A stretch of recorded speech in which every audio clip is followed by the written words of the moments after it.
I might bring you some plants next year. I raise them from seed, and I raise a couple of hundred plants. I sell them at the Stevenson County Historical Society. And he said, here you go. Yeah, I guess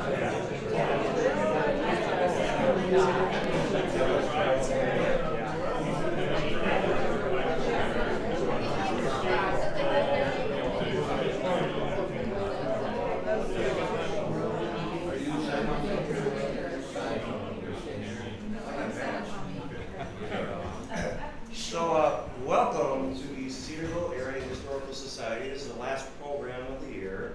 We saved the best for last. This is a great crowd. We're going to have fun tonight. My name is Steve Myers.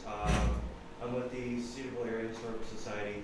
If you haven't been here before, welcome. If you have been here before, welcome too. So, tonight, very special guest. By the way, this is being live streamed, and you can see this in its entirety on our Facebook page or YouTube page.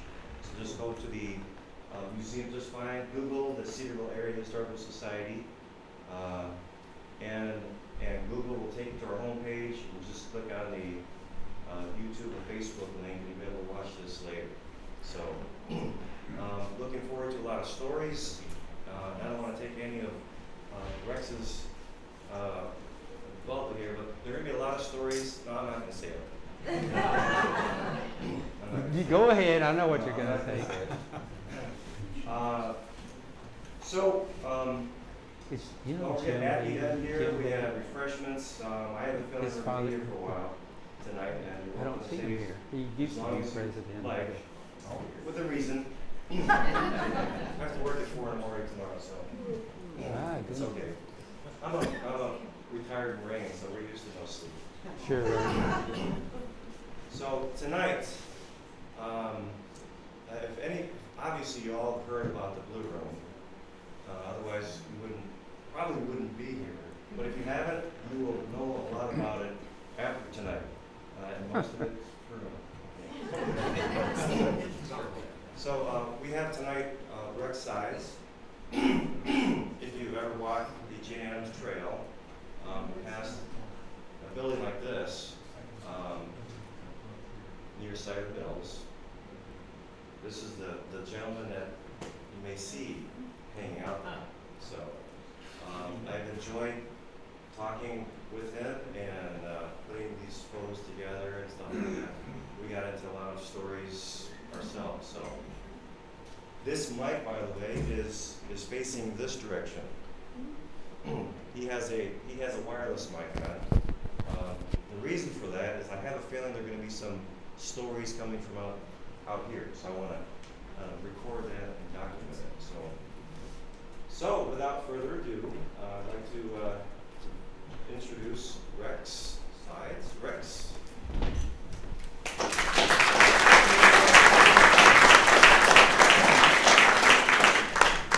Thank you all very, very much. I really appreciate it. This is going to be very difficult because there are many people in this room who know a lot of things about the Blue Room more than I do. I only moved here 10, 15 years ago, and I run into people. I've only met 4 people tonight who went, oh yeah, I used to go there when I was this big, and then there's a couple of stories. And I tell people, and I'll tell each of you, that I bought the Blue Room, my wife bought the Blue Room for me to sit on the front porch of the Blue Room and tell stories. And how many people here saw the video? How many? Yeah, that's all I heard. Okay, you can all go. No, there's nothing else to it. A man pulled up like many other people have, got out of his car and came up and said, well, tell me about this old building. And we talked a while, and then he said, his name is Thad Vassimer, and Wendy told me a while ago, I couldn't believe it. She said that she knew him from making videos, and he obviously is a real professional. I mean, I was shocked. I've had several people come out with drones making pictures, but this guy developed the whole thing, and And if you haven't seen the video, you can, I don't know how to do any of this, but you can put in Blue Room on the Facebook or YouTube, and it'll come up, and there's this video this guy made of and then he said he would make a lot of it about me, so there's no reason to watch about the last half of it, but it is pretty good. I'm going to start out just talking about, since this is a history club, we're going to talk a little bit about dates. And is everybody taking notes? Because we may have no. I'm just going to run down a series of dates that I have looked up. I learned a lot doing this, because the first thing we're going to talk about is Scioto Mills. And Scioto Mills is a kind of a unique place. And then we're going to talk about the Blue Room. And most of the discussion about the Blue Room will be about Johnny Hinkey. So how many people here have heard of Johnny Hinkey and know? Okay. So many people know him. Such a character. So it's Scioto Mills, dates, times, and then and we will be looking at pictures, and we will go through and talk about those pictures. I do want to say something about this. Most of the pictures were pictures that were in this museum a few years ago in a display they had about Scioto Mills. And I don't know if anybody remembered seeing them. Hopefully not everybody did, but we'll talk about those pictures of Scioto Mills buildings, old buildings. Scioto Mills was founded basically in 1843, which it was a long time ago. I mean, there's been a lot happened since then, by a guy named Levi Wilcoxon. And he moved here from Scioto, Ohio. So he tried to name the town Scioto, and they said, no, there's already I never had heard of this before about any other place. There's only about 15 towns named Albany around here. But they wouldn't let them name it Scioto, so they named it Scioto Mills. He got a land grant in 1843. He actually didn't start or set up the Scioto Mills until a few years later. He and two guys, Levi Wilcoxon, and was the founder, and then he had a couple of brothers, Reagan and Reagan Wilcoxon, and they sold the land, and these are just the historical facts that you can look up, so that's why I know the dates. 1878, they sold land to build a school. If you want to study the history of this area and learn a lot, study the schools, the one-room schools that everybody built.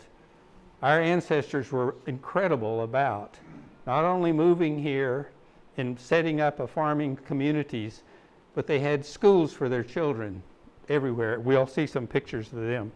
The really important things that happened was the mill. The first mill in Scioto Mills was built in 1850.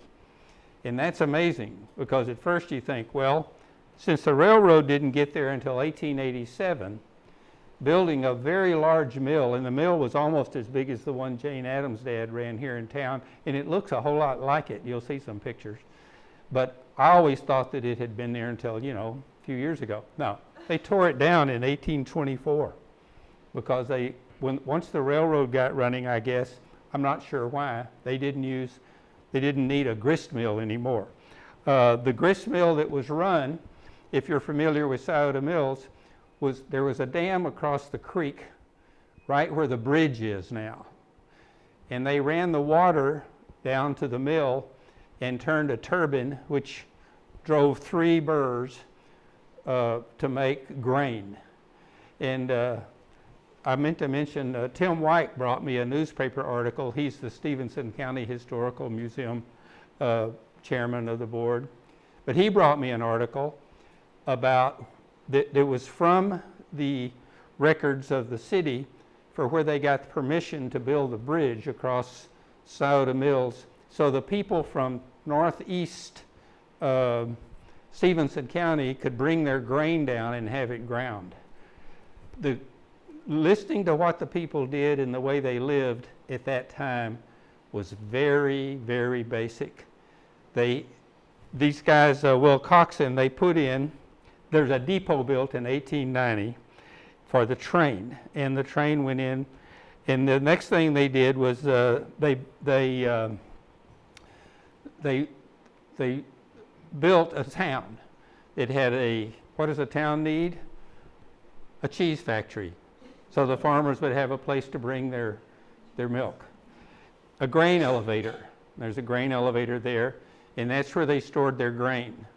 The guy who was the last person to use that grain elevator is sitting right here, Ron Kohlberg, when at the very end of the time that they were still putting corn in it. And then they had, a few years later, they had a lumber yard. And the people who built the lumber yard were the Myers brothers, the same Myers brothers that you hear about all the time. And they opened a telegraph office and built a lumber yard. In a lumber yard, they called it a lumber and coal, but they sold everything a farmer needed. I mean, I still had a bunch of bags of stuff that I don't even know what it was after I bought the property. The Myers brothers put in a post office, and then another important historical fact about Scioto Mills was in 1913, they put in a steam-driven, they had a coal with a boiler above it and a steam-driven electrical plant. And it was the first electrical plant in the area, and the people in Scioto Mills had electricity. The only thing more important than electricity to those people, and you can talk to people, and maybe some of us, if you're like me, have personal experience. The only thing more important to the human beings who lived in this area than electricity was when they put in indoor toilets, which, by the way, was a pretty big deal. Well, the electricity that was generated there was generated for Scioto Mills, and I can still show you the place where the coal came in.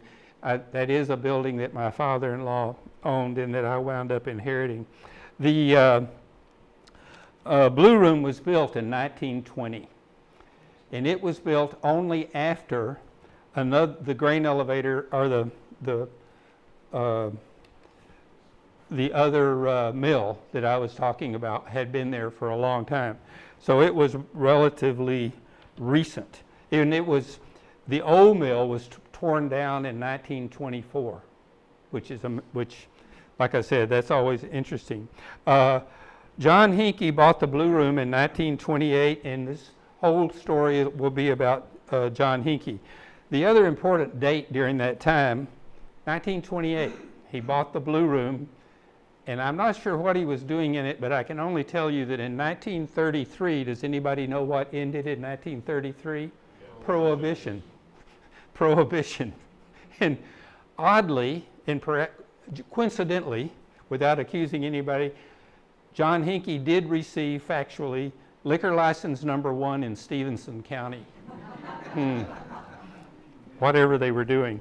Then a couple of other interesting dates that I found in reading about Scioto Mills history. In 1938, 39, and 40, they had and they might have done it before and after, but they have a lot of records in the newspaper about a picnic that they would throw in Scioto Mills for the whole area. And then this was why I was startled. They had over 500 people there, and they fed them all, and had races and all kinds of events.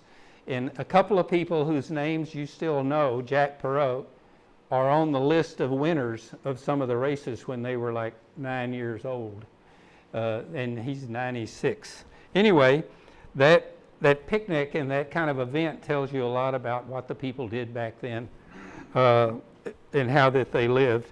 There was a major train wreck in 1947. Does anybody here remember the train? The train that went through Scioto Mills? I mean, you remember that it was there. I still wish that I had seen it go by. It's where the Jane Addams Trail is now, of course. But I have the people then made pictures, just like we do now. What did they make pictures of? I don't have one or two pictures of some trains on the siding. Train wrecks. Anytime there was a train wreck, you got pictures of it. Anyway, they had a few. And eventually the last one shut the train down. I mean, that's when they quit using it. The other date is 1968. 1968 was the year the bridge was built, and that's in a brass plaque on it. It goes over the creek, Richland Creek, in Scioto Mills. And that bridge was built in exactly the same spot where there had been a dam. And the dam backed up water in a mill pond that, as you drive past Scioto Mills, if you look off to the right, that entire area there was a mill pond. And the mill pond was what drove the grain burrs in the mills. A couple of other interesting things, just personal, is in 1968 was the year that my father-in-law, Jack James, bought property in Scioto Mills. He was a builder. He built about 50 houses between where I'm standing and Freeport, and that's what he did, what my wife's father did for a living. And he bought Scioto Mills because he loved old buildings. So all those old buildings that by the time he bought it, they had long ago deteriorated, he bought that. And later in 1970, the Myers brothers sold the lumberyard to Lamond de Spain, who's still around. I've actually met him. And that's why there's a big sign on the grain elevator that says De Spain Lumber. That's Lamond de Spain. I don't know if anybody knows him or not. And then in 1981, probably the biggest event in the history of Scioto Mills, the lumberyard burned. Does anybody here remember the fire in Scioto Mills when the lumberyard burned? Yeah, I know Ron does. He's told me stories about it 2 or 3 times.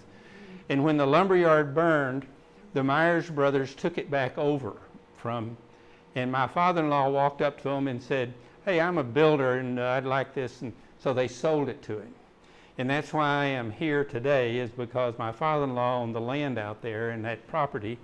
And when my mother-in-law called and said, I lived in San Francisco for 30-something years, and she says, "I need you to come here and help me with this land in Scioto Mills because the health department, all the buildings are falling down."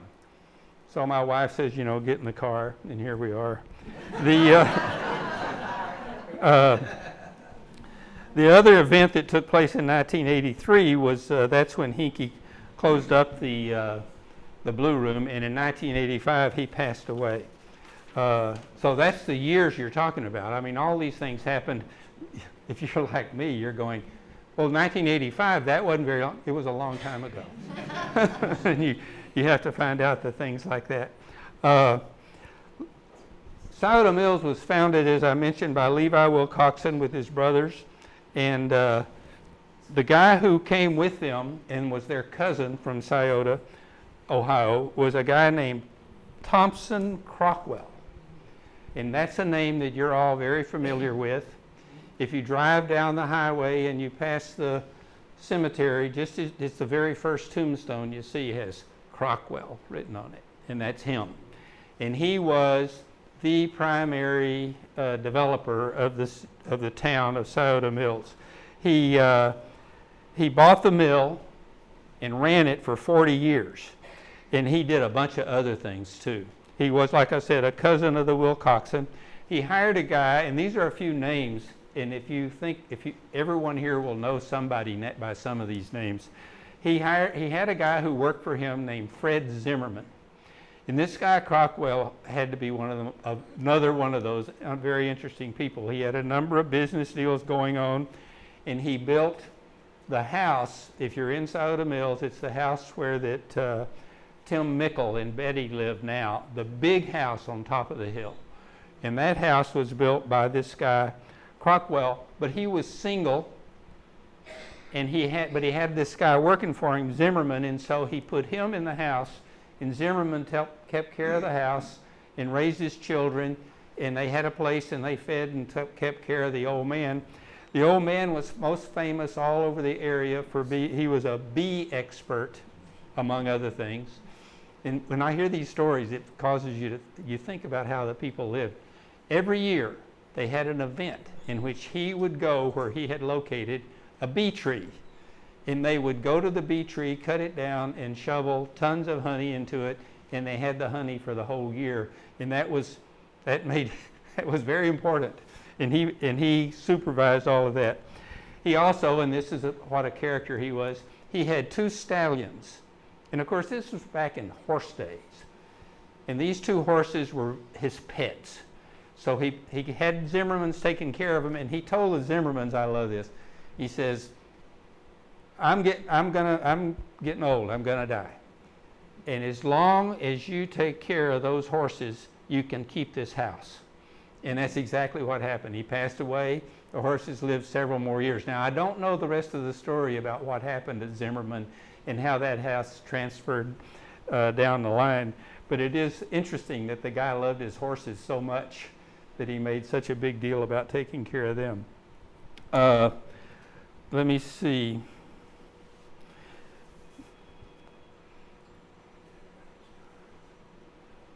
There we go, okay.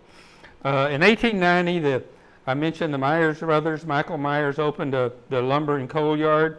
Lyle Myers. Anybody here know? Did anybody here remember Lyle Myers? Yeah, there's people who would know him. He ran the post office, and he ran the lumber yard, of course, until it burned. And Lyle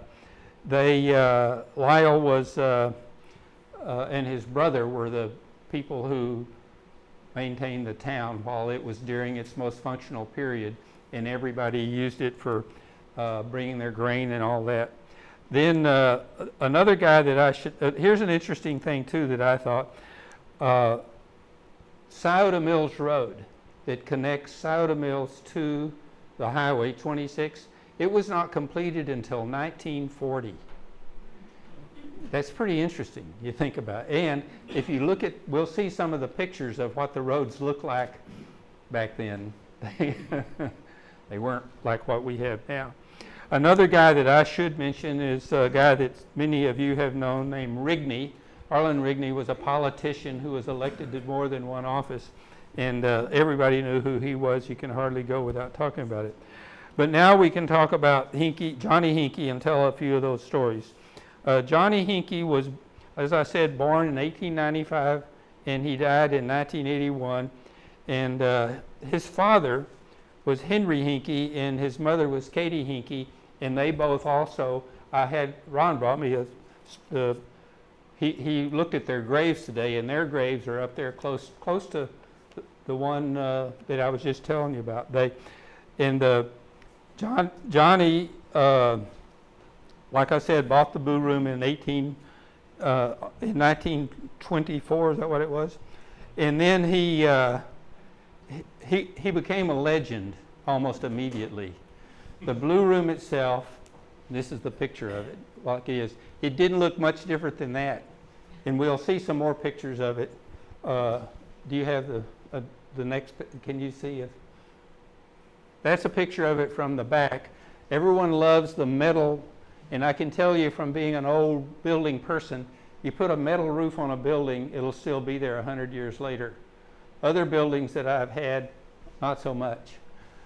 See if we have another picture of, yeah, so that's Johnny Hinkey himself.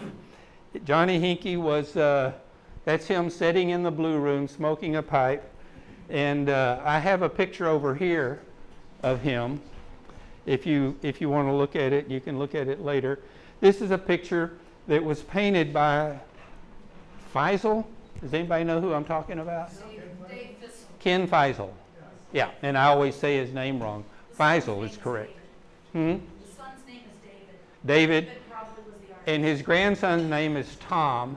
And if you've seen the video, as I'm talking to the guy that did the video, Tom Feisel walked by. And I grabbed him and we talked to him. Tom Feisel made the picture that his grandfather used to paint this.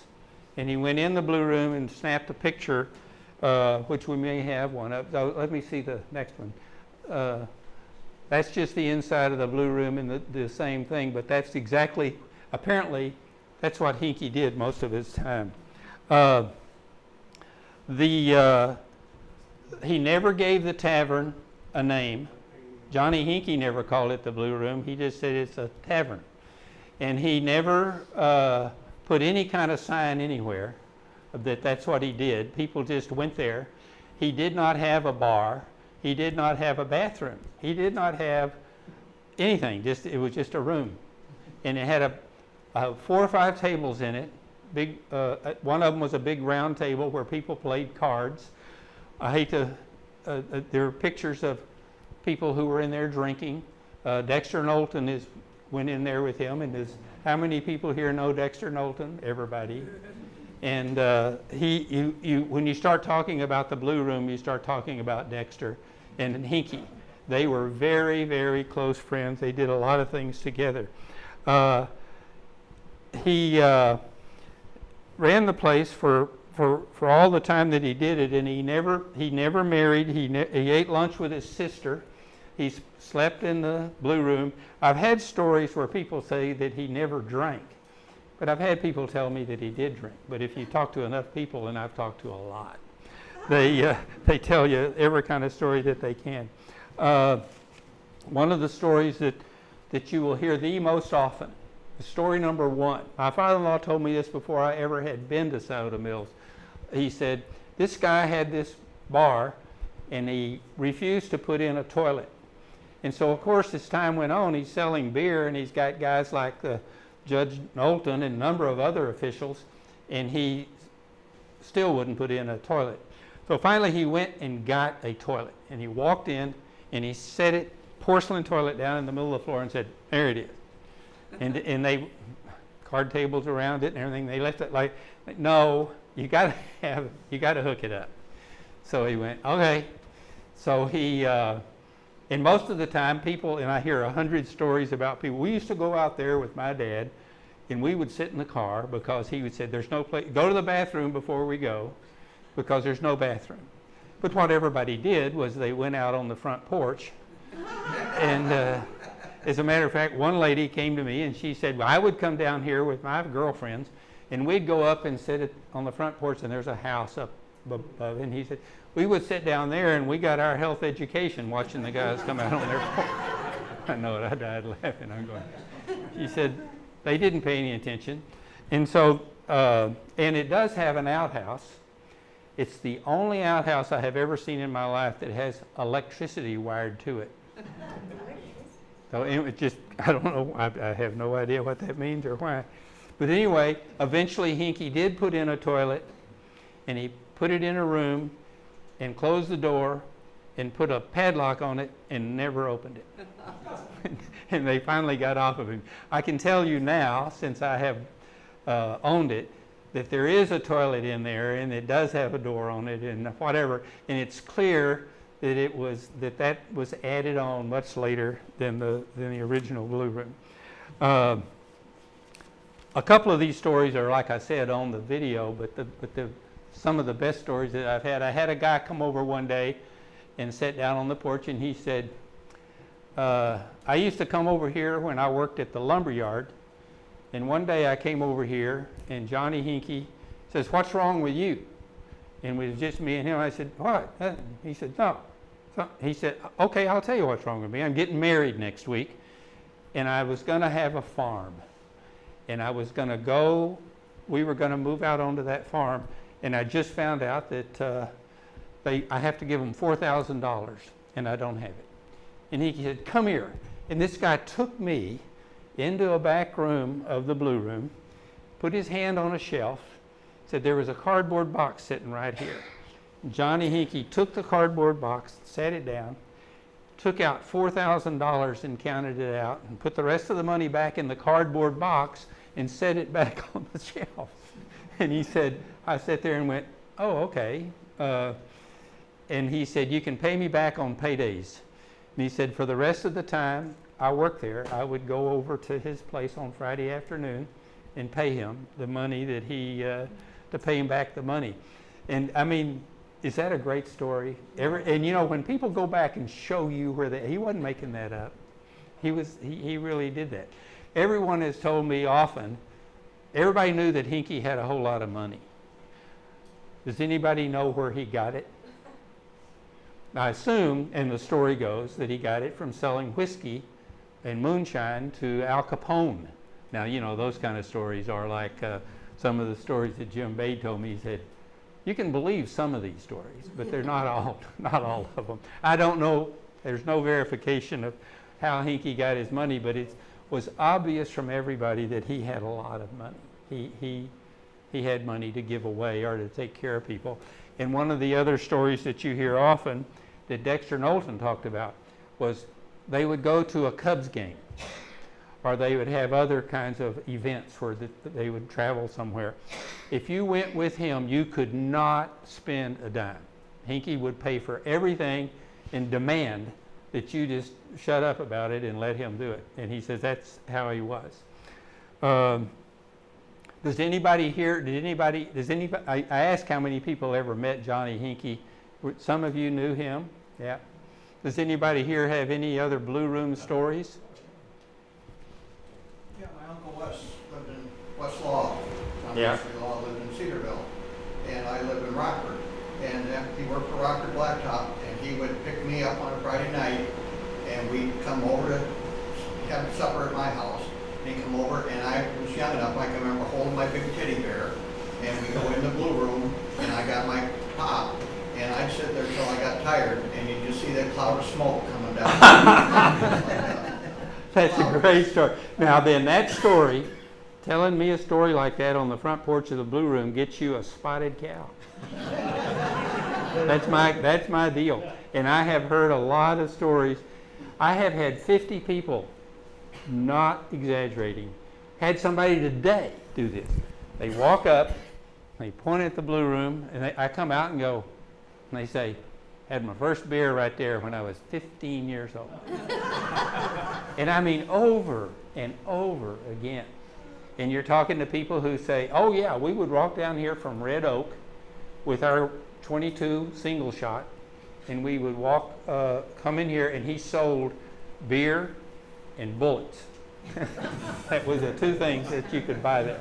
And I guess he also had, other people have told me that he had a table in the back that had 4 or 5 bottles of alcohol, different kinds of alcohol in it, and he would pour you a glass, he would pour that for you. And if you asked for a beer, if anybody wanted a cup, he would go back and pick up the one of the only cups he had and just wipe it out and set it down for you to pour your own.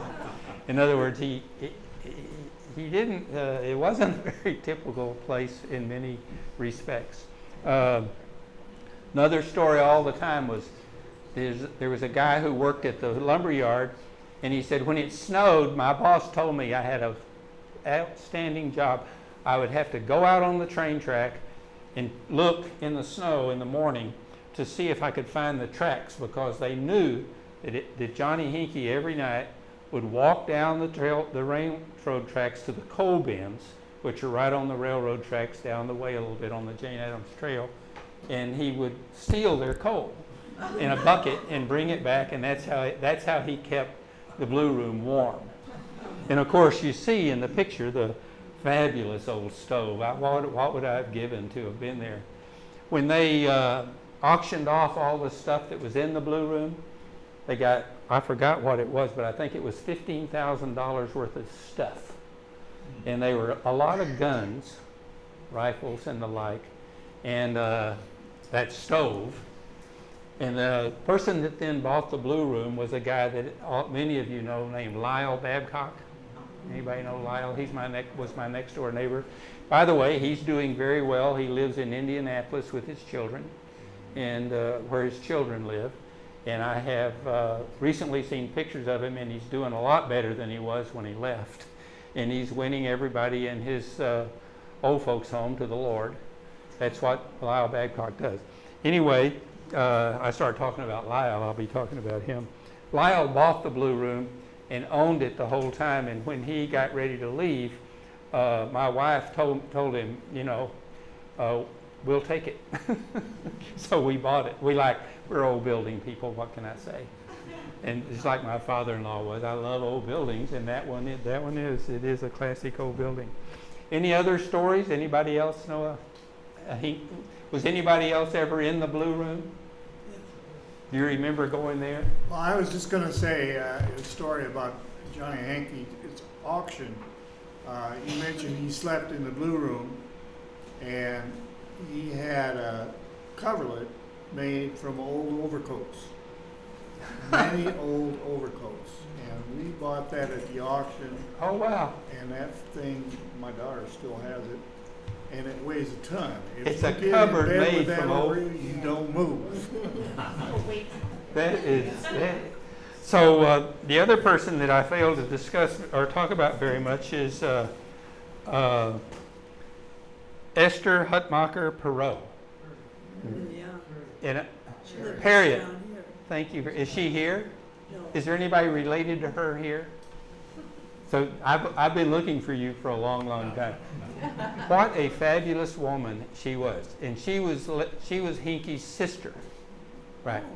And she lived up on the hill, and he would go up and have breakfast or eat with her every day. I mean, that's probably how he survived living in the blue room. I'm Jack. Hi, Jack. I knew you were going to be here. This guy here knows more about what I'm talking about than I do. Well, you heard me a while ago mention that I found your name on the list of the people who ran in the picnic race. Do you remember the picnic? Yes. We had either east, west, and north, south. It was divided into, not precincts, what were they? Townships? Well, it's all in the Harlem Township, Township. We had Okay. township Yeah. picnics Yeah. every year. and they all competed against each The other. township across the creek would come and all of us on this side. Okay. And we had set up the tables in Weaver Myers Timber. And that's where we had the picnic. All the women would bring the food and Yeah. have a ball game and play horseshoes or whatever. I think I have a picture in here that might be the picnic, and you might be able to confirm it. That is, when I read the story, I had to mention the picnic because when I read the newspaper articles about the picnic, it was startling. Did you ever go to a picnic, Ron, at Scioto Mills? Did anybody else ever attend one of those picnics? He did. He because his name's in the paper that he was there. I know he was there.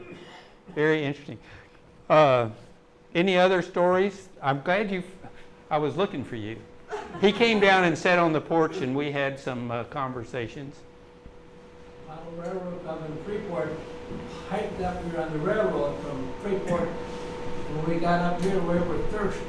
We went in there to get a Coke or a drink. And he said he had all kinds of pop, all Coke. And he sent us out on the porch. He said, you can't sit here, you go out on the porch. Yeah. Set the bottles back by the door when you're done. That's great. And I've heard a lot of people talk about they would do a lot of that kind of thing. He was an ice skater. Now, these weren't stories that you hardly ever hear about. He was a champion figure skater as a young person. And he kept skates for kids, and they would skate on the river, and he put lights out so they could skate there. But then when he was much younger, this is very interesting because this had to be a long time ago, because it does say in the story about his skating is that he kind of quit when he was about 25 years old. Well, heck, that would have been anyway. But the entire town would come down and sit on the bank, and he would do figure skating, and he was fabulous. I mean, and then he would get through. Wouldn't bow, wouldn't say hello. I remember some skating, but we would go down to Duck's Misery and skate. Duck's Misery, yeah. Yeah. That was the greatest. I even had somebody tell me that they drove a bulldozer and made a pond there for people to skate on. And there is a pond there where you can skate. But people hadn't been doing that lately, but they would walk along the train track. I mean, and then get down to the skating place and skate. But you're saying they skated at Duck's Misery. It'd be perfect. I'm not an ice skater, but it would be. But it is, you read these things and you go, holy smoke. So in addition to all this other stuff, Hinkey was a skater. let us see the next picture, and we'll go through these pictures and talk about them. Now these, can you see that? It's these pictures. This picture is from the 20s. This is a road that went along where the blue room. That's the blue room now. The blue room here, and then you can't see the. And it might have been even made after the big mill was torn down. The big mill would be between where Sourdough Mills Road is now and the blue room. There's a large level area there, big trees on it now, but it was where that this road that went by here was the road that went over the bridge, and you can still see the place where the bridge was if you look closely. Okay. This is a picture of the old mill, so this must have been made just before 1924, and when the blue room was almost brand new. Like many old buildings, and some of you have dealt with old buildings, they change them, they change them, they change them. You go in and there's constantly find places where people have moved walls and used different things. Well, in the old mill, the front porch wasn't even on it in this picture, and you can kind of see the road. Okay. And this is a very interesting picture. This doesn't exist. I mean, can you believe that that is Richland Creek? It was a pebble bottom, clear running stream. And what did we do? We plowed up the world, and all the mud runs into the creeks, and you can't see the bottom.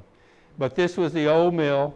They had a way, and I have never figured it out how they did it, but they somehow channeled the water into, what is it, a turbine. And it wasn't a water wheel, it was a turbine. Now there's a lot of equipment in the upstairs part of the blue room that is part of a mill. It's just like, and if you go to Rockford, there's a fabulous water wheel mill over there. Well, the thing that's in the upstairs part of the blue room is just exactly like that, but almost nobody I've ever talked to said that they remember it really being a mill. I've even had one person tell me that Johnny Hinkey set it up so he acted like he was running a mill so he could account for money that he was getting from some other way, whatever. But that's the back end of the old mill, and that's Richland Creek. This is from probably the bridge. Yeah, looking down. So go to the next one. Just another old picture of the mill. That's what it looks like in most of the pictures, because by the 20s it was dilapidated and no longer used. And okay, this is a schoolhouse, and these are the children in the schoolhouse. Now this was in the pictures that we had in the display, and I don't know who these people are. I do know that one of my neighbors, Brantley, anybody know him? He passed away a few years ago. He sat and talked to me and told me quite frequently that he was Hinkey's best friend. And I'm not sure this is the same school building, but he bought the schoolhouse and turned it into a house, and that's where he raised his children. We can't see these people well enough to tell who they are, but this is what I was talking about a while ago when I was talking about schoolhouses and school districts, okay? And these are more pictures of the same children. Now, I actually have a list of the names of many of these children. One of them is a Huber. One of them, of course, is a Zimmerman. And I guess that it doesn't matter too much, but if you go down the schoolhouse, the list of the names of these children, you realize that you're talking about families that we all know. I mean, a whole lot of them are people that grew up, and of course this was in the 20s or something like that, and this is the dog. Okay. And that's Hinkey in the middle, and I can't think of his name, I have it written down somewhere, but the guy on the right was the city, what do you call the guy that takes care of the roads? Yeah, the city, he was the road commissioner. And these are three guys standing in front of the train station. You can see the train behind them. There's a boy climbing over the train. Okay. And this is taken right from almost where the blue room is now looking back. The house with the chimney on it back there is where I live. That's the store. It was a store then too. The building there, of course, is completely gone. You can kind of tell the year from looking at the car. But these are, I think that might be Hinky in the middle. Okay? I love this picture. I wish I knew who this little girl was. She was, this is the service station. That was the first building my father-in-law owned. And I like the picture because somebody made her a little horse. But you can see across the street, this is looking across what is now Iris Hill Road. Over on Scioto Mills Road, you can see back over there, if you can get the idea where it was, that is the Myers Brothers lumber yard before it burned. A long time before it burned. Okay. And this is a guy bringing his milk to the cheese factory. He has the depot behind him. And once again, you know, the horses, wagons, you would milk the cows until you got the can full and bring it in every day. And you guys, many of you would really relate to that. Okay? This is the picnic. Now that picture is made on the north side of Scioto Mills Road looking back toward the building you can barely see over there is my house in the old store. And these are all of the people sitting at a great big picnic, and across the street is what later became, I mean that's how old this is, later became the service station that was on the corner of Iris Hill Road and Scioto Mills Road. But, and you can't see the picture very well, but you can tell somebody's having a very big party, and they said the picnic was in, the story I got on it was in 1938. And that was, there's a car there, and that could have been then. Okay. And this is looking across the railroad track and up Scioto Mills Road about the time before they built the bridge. Myers Brothers is the place on the left. You can't see it very well, but that was where they were. And the house up there on the corner was the service station. Now they built a big red building there. I don't know if anybody remembers it, and it was a wagon repair facility, and then later became a tractor repair, AC tractors. And that was the place that I had to tear down because it was collapsing. A lot of stuff in it. Still got a lot of barnwood if anybody wants any. Okay. Just a picture shot from Scioto Mills back. That's you get the train station, the old mill, and this is the blue room a little later. So this had to be about 1924, just before they tore that building down. I used to know the guy's name. I don't have it right now, but the kid in the picture. Next one, there's a couple of pictures like this. The grain elevator in the old mill, or I mean the old mill and the depot, looking from Scioto Mills. This telephone pole is still there, so you can sit down and kind of figure out where things are from looking at that. Okay? Now this is really an old picture, but it's a picture. Does anyone here remember Scioto Mills when it looked like this? This was when it was functional. This is the grain elevator that's on the Jane Addams Trail. The Jane Addams Trail, or the train, would be right behind it.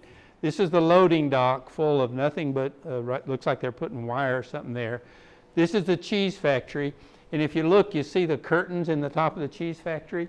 In every building, the service station, the building that they use for the tractor repair, and the cheese factory, the people lived upstairs and worked downstairs.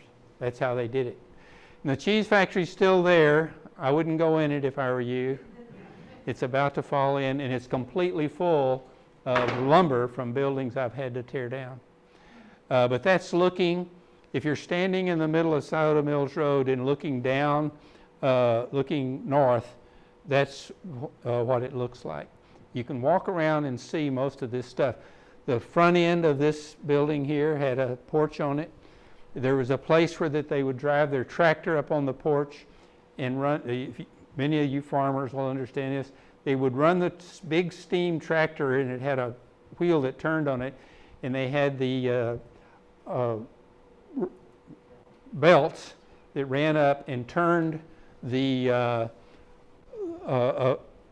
thing that carried the grain up into the different elevators, and it still has the part where you move it around so you can put it in this bin and then this bin and then this bin, and the bins are still there, and they're built out of 2x4s stacked on top of each other. And there's a place in that building where someone, if you ever want to do graffiti in a building that will be there, someone put their initials and with nails put in 1898. I mean, you look at that and you go, oh, a long time ago. And of course, graffiti in old buildings is something, I love it. There's some of the things people write and it's still there. Okay. This is the bridge that goes over the creek that was there before a long time ago. Those two boys are Bob Brantley's children. And they actually... Rod and Mark. You know that, yeah. And they actually told me that was them and told me all kinds of stories. It was flooding that day. That's why they made this picture. And they're on the bridge. Okay. Now this is one of my favorites. This is on the bridge, maybe before it was the other one. But this is looking west. West. And that's what the road was like. I like that because, I mean, we think of the roads. That was the road, and that was the bridge that they put over the road so the people could get into Scioto Mills to bring their grain. Okay. And then the bridge washed away 3 times. After it washed away, they built a new bridge, and this was the opening of the new bridge, and they're celebrating the guys shooting a gun. And of course, it's Harson. So this had to be in the 20s. I mean, this was a long time ago. And I never have completely figured out where that road we saw a while ago and where this bridge, that road connected down to eventually to go across Pecatonica River. Okay. Just another shot of the old building in the depot. Okay. Same thing. You can kind of see downtown Scioto Mills, which is one of the reasons I put this in. This is my house over here, where you can still see it. This is the old front to the tractor repair facility, and on the left was the Myers Brothers, and this was in the 20s, and still horses. Changed a lot when we went from horses to cars, didn't it? To a degree that is mind-boggling. I think it would help if we turn the lights off. How about the people watching the screen?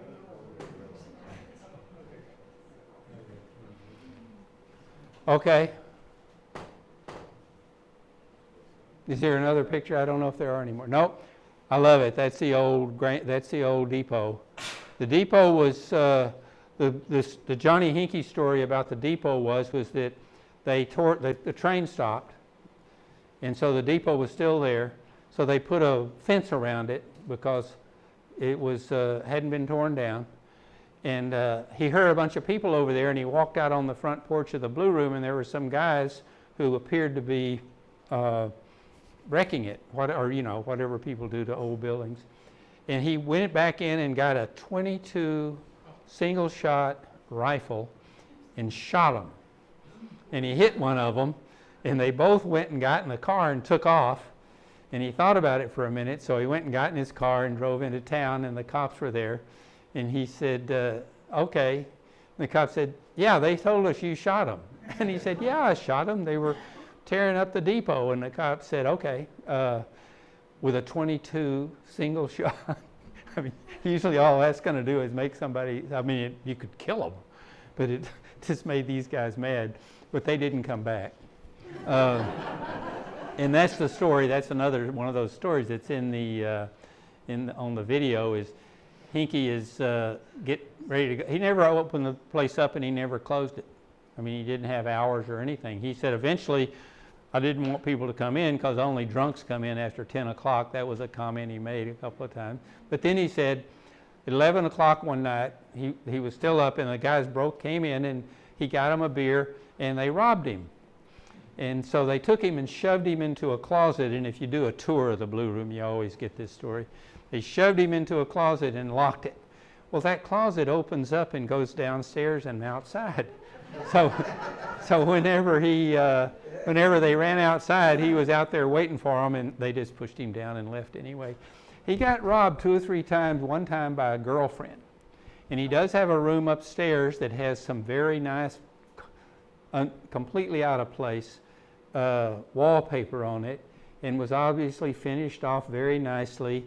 And I was told that was where his girlfriend lived. And he put that in there so that she could stay there. And he had a couple of girlfriends over the years, but I don't know any more about it than that. Anybody know anything more about it than that? Anybody ever know any of his girlfriends? I haven't ever heard much talk about that. Okay. That's a great picture of what it looked like. This is, of course, looking north down the railroad, and there's a siding that goes all the way down to the coal bins. Anybody ever buy coal from the Myers brothers? I've heard a lot of people tell me that, yes, this is where we got our coal. And the trains brought it in, and there's a lot of coal laying along the side of the Jane Addams Trail there, where they took the coal out and put it in the bins and then sold it to people who would drive down there and pick it up. Yeah, I guess the coal bins had been there forever. I mean, they put them in a long, long time ago. Okay. And that's a good shot of the Myers Brothers building that burned. That's off to the right, on the right-hand side if you're going out in Scioto Mills. And the train is just down past it. And that's the building that they sold lumber, but they also obviously maintained tractors and stuff. Okay? There's nothing left of that at all now. And I looked at this picture whenever I did some work on the house I live in. That's it over there. And you can't see it very well, but it had a deck on the front of it, and somebody had torn it off when they changed it to apartments, and I put it back. Okay. Myers Brothers again. We got that one in there twice. Okay. Hey, Rex, right under the roof there was scales. Oh, where you could weigh. Yeah. That's right. So you could, and then did somebody, when they bought the grain. Okay. Yeah, because the grain elevator was right down from this, and they had a scale there. Somebody else told me that one time, that was what it was for. I don't know too much. I know Lyle Myers was the post office master, and I had some pictures of him handing out the mail before Dorothy Orth took over that job years later. Okay. Yeah, isn't it too bad we don't have post offices? Okay. All right. I don't think I have any more of a conclusion than that. Whatever you know about Johnny Hinkey, he had his own way of doing things. It was completely laid back. He skinned a lot of possums, and there's a lot of evidence that's what he did. And he did exactly what he wanted to do his whole life. In that way, he's some kind of an inspiration.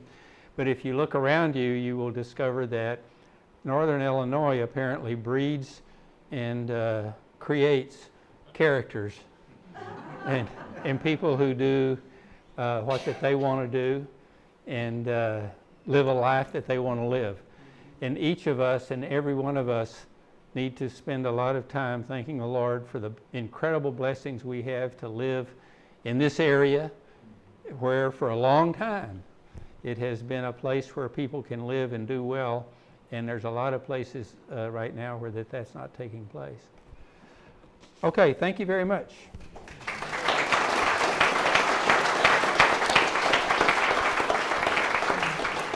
Oh, and everyone, as I said, everyone here is invited, if you ever feel like doing it, to come down, sit on the front porch of the only reason that I own the place, sit on the front porch of the Blue Room and have a spotted cow or whatever you want to drink, and you can tell me a couple of stories. I think it's always wonderful that when we have people like Rex, Sure, thank you. because we are what we were, and I stopped to visit with you. I didn't get a spotted cow, but I visited. There's one And I there. took a picture, and I wanted to paint this. Oh, for that's you. right. And you take that. Oh, my. That is great. You know who else has painted a great picture of the grain elevator is Harlan.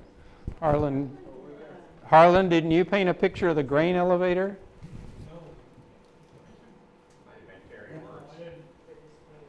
Well, there's one painted by Terry, by Wirtz, yeah. And, well, anyway, Harlan is also the artist, but thank you. This is really great. Isn't this great? Johnny Hinkey's Blue Room, Sauda Mills, Illinois. Well, and I have had a number of people who come out and paint pictures of it and photograph. Oh my. Photographers use it, you know, did we do that when we were in high school? High school senior pictures. The photographers come out and do all these pictures of your grandkids. Thank you very much. Thank you very much, Rex. That's Steve Blaze, Harlan Corey. Their art is on the back wall also. Okay, yeah, A lot of local art here, so yeah. feel free to peruse. I did not know that Harlan did Over that. Here, there's a guide that kind of explains all the art pieces, so a lot of talent in this area as well. So thank you very much, Rex. That was My pleasure, my pleasure. love to have you back and talk some more. And so thank you all for coming, being patient. Yes, sir. Where did Johnny Hankey's sister get all her money? It's still paying off today. Well, one of the things I should have mentioned is that I didn't say enough about Esther Perot. After Johnny Hinkey passed away, of course, he gave the all of his land, and he owned a lot of land. Ron told me where it was today, between Sauda Mills Road and Winneshiek Road and out to 26. And that land, when he passed away, of course, went to his sister. He didn't have any kids. And his sister, Esther, then, and I have a newspaper article all about it, very generously created a scholarship, first of all, for people from Sauda Mills going into agriculture. And you know how many young people in Sauda Mills have gone into agriculture. Wait, there aren't any young people in Sauda Mills. So then they post that every year because it's supposed, and then they give the scholarship away. But then the land and all went to the farmland, all went to the college, Highland College, and the money from that farmland is taken by Highland College and used for scholarships. And Ron farms the land. I hope you don't mind me telling everybody that. Yeah, he's some of the land that Hinkey owned. Whoever set that program up was really thinking, because this thing's paying off all the time. I've heard that at the college. Well, yeah, for the scholarship money. Yeah, yeah. And there's a whole story about it in the newspaper that I have a copy of it here about Esther Perot and when she passed away. Somebody did it the right way. Very, oh yeah, and very generous. Just that's what they did. Yeah, I meant to mention that. I'm glad you brought that up. Well, and, by the way, Laura, are you here? Or are you? Isn't this wonderful? Yes. That's Judge Knowlton's daughter, right? Daughter. So we're in San Francisco for 30 years. How long have you been here? He's hiding 15. You'll see her in there. You She's stayed? watching. Hmm? Is it, and you stayed? Yeah, well, my wife's from here, and so we had a lot of relatives, or a few relatives, and we have, all of a sudden we got all this junk. You like junk. I like it a lot, but I do wake up frequently in the middle of the night going, what the hell am I going to do with all this? But you talk to anybody 75 years old right now, they go, I got all this junk. None of my kids want it. Tell Singles when I die, you're still here. Get Dr. Let them do it. I ought to do something like that. I just, people ask me, well, are you going to fix this up and what? And I go, no. I'm never going to touch it. If I were to have to do anything to it commercially, I would have to talk to a lawyer, and I have sworn to God I will never do that in my life again. I actually have a part of a law degree, and I work enforcing law, arguing with lawyers a lot. I hate them, just hate them. They have ruined our world. Every day you can just sit and watch. Oh, I see, you guys get paid by the hour, so the more you screw things up, the more you make. Yeah, and keep it going. Yeah. Yeah.